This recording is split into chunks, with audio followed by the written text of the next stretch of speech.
Time now is 6:41 on this Cinco De Mayo, and it is not only going to be a wet one, but we also could see a few storms. Taking a look at radar right now, what we're mostly seeing is just that cloud coverage here. As we take a zoom in, we're dry to start, have that wind pushing in from the south, giving us some of that Gulf moisture, so it's humid outside. But don't let the dry start fool you. We are going to see rain at some point in this morning, so go ahead and pack it along with you as you head off to work. Take those kids to the bus stop. And those showers are really going to start in the next couple of hours. And it's just going to start off as plain old rain at first, mostly in our eastern and our southern zones. By the time we get into your late morning hour, that's when that cold front is going to start to push through into our area.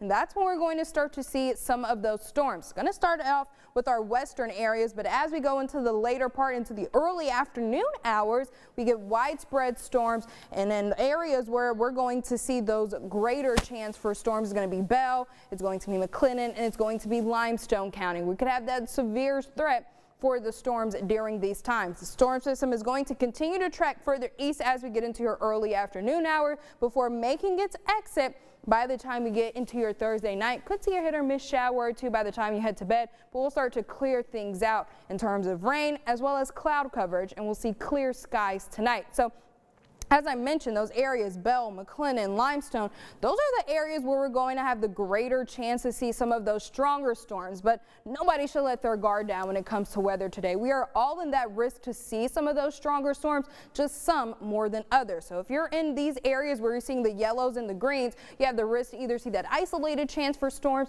or that scatter chance. In those areas that I mentioned where you're seeing those oranges, you are going to have that risk to see plenty of storms during that time period. So find a way to stay weather aware. Damaging wind gusts, hail, as well as a chance for some heavy rain leading to some flash flooding are going to be our main threats for today.